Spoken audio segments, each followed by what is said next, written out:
time for exact notes. It's just exact notes.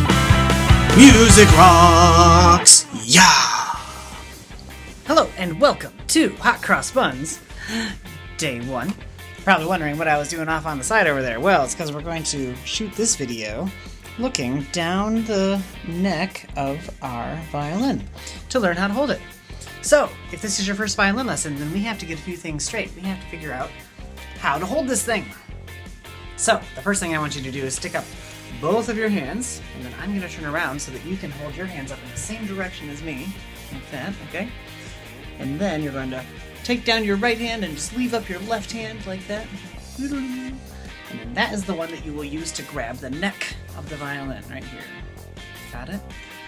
Now, you should put your thumb toward the top of the instrument. This piece right here is called the neck.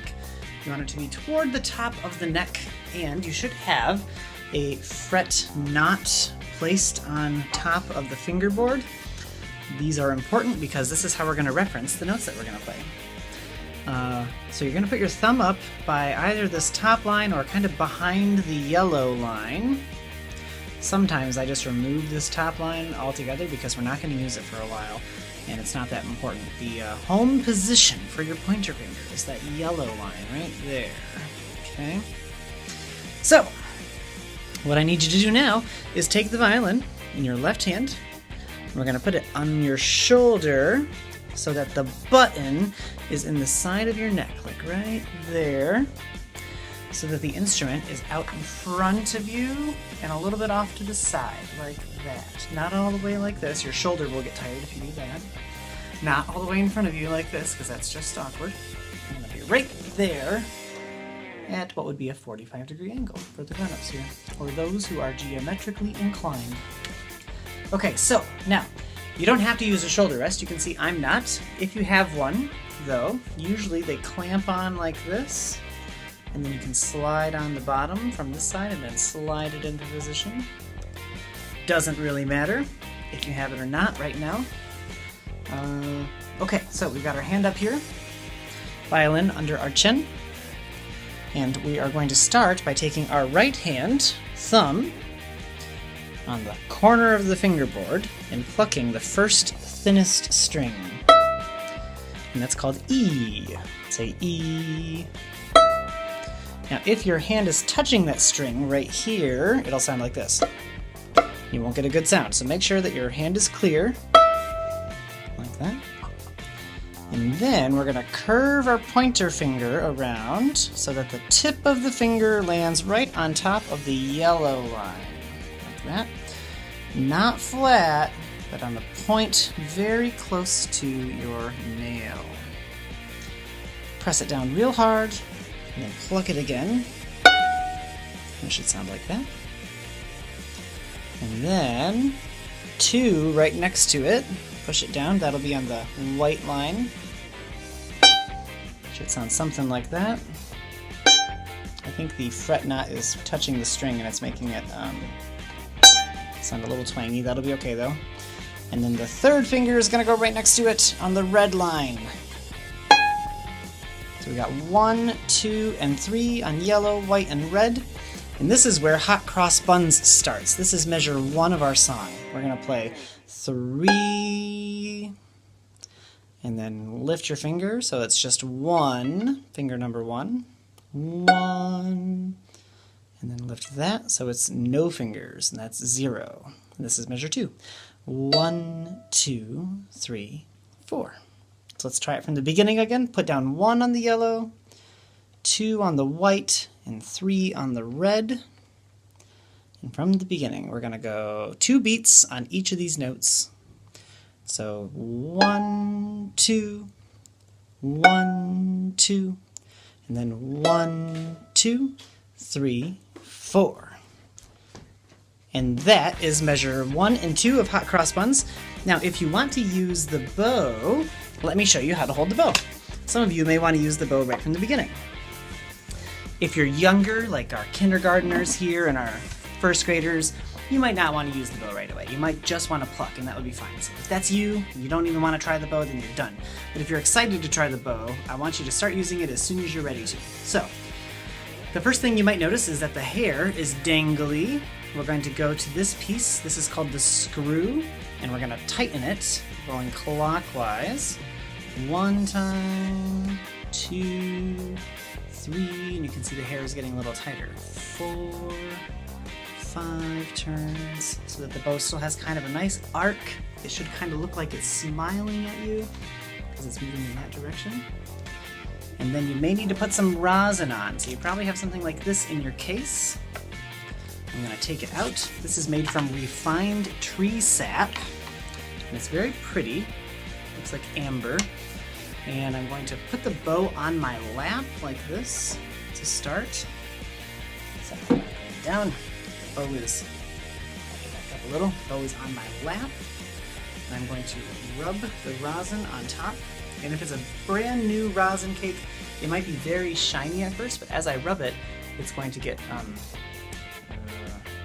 it's going to look like it's going to rub.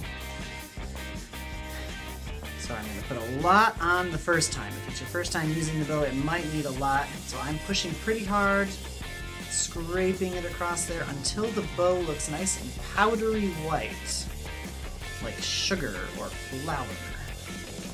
Or a powdered wig, because powdered wigs were all the rage back in the time that the violin was made, which was about 1557 as a matter of interest, when the violin reached its final form in Italy. Italian Renaissance. Okay, there we go. Nice and powdery white. Now, if you did it right, then you might get a little powder off in the air, like, I don't know, you see that? You don't have to blow on it like that, but some people like to whip it. Not the best idea, it only gets the stuff off the end anyway. And then you can put the rosin back in its little case. If this falls on a hardwood floor or on cement or anything like that, it will crack into a million little pieces, and you'll have to get a new one. So now we've got our bow. Now, to hold the bow, you can hold it with your left hand. This is the same hand I used to hold the violin. See? Now I'm going to hold the stick with my left hand, and I'm trying not to touch the bow hair, because if you do, the oils get on there and it makes it kind of black and gross looking, and then the bow doesn't do its job very well. So try not to touch the hair. And take your right hand and let your fingers just shake and dangle so that they're comfortable. And you'll notice that the pinky naturally kind of rests up a little bit higher, and these other fingers are longer. The pinky is going to go right by the screw, not on top of it, but right in front of it, on top of the stick, like that. These other fingers just dangle over. And then my thumb is going to rest in between the grip and the frog, right in this little area where there's a space. It doesn't go right in here like some people, but right in there, pinky right on top. Should feel nice and relaxed. And then my thumb bends down, so we call it not having a banana thumb. I curve it like that underneath. And then, if you're holding it like that, and you can do this, like windshield wipers up. See that? And that means you've got a pretty good bow hold. And you'll notice that my hand is also at a pretty good slant here. So that means you're probably doing it right. Okay, now to start with the bow, I like to just start at the tip of the bow on the thinnest string, because the tip is the lightest part of the bow. And just try pulling across a few times. You can see right now I'm holding it on the shoulder, not at the neck. That way my fingers won't touch the strings accidentally at all. And then try some of the other strings, just see how they sound.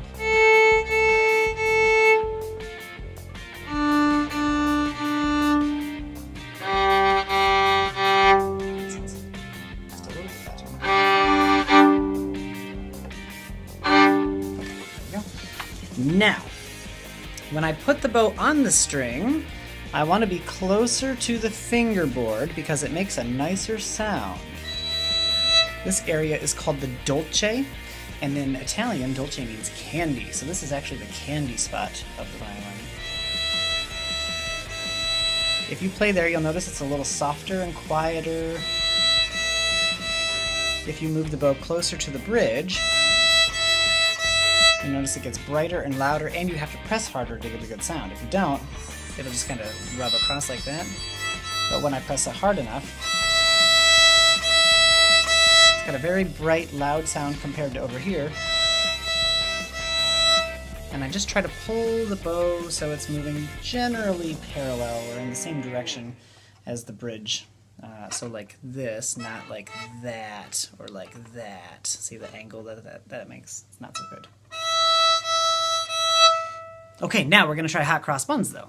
So on that E string, we're going to put our pointer finger down on yellow, and then second finger on white, and then third finger on red, like that. And then we're going to play 3. We're going to go 3, and then lift off and play 1. Press very hard, close to the tip of the nail. 1, 2, and then lift all that off, and this is measure 2, and it's just 4 beats of 0. 1, 2, 3, 4. And that is measure 1 and 2 of hot cross buns. Practice it on your own. Don't worry if it's a little scratchy. It's going to be scratchy for a while. We are literally pulling a horse's tail that has been made sticky with tree sap over metal strings. It's going to be a little scratchy sometimes. Don't worry, eventually it will become beautiful.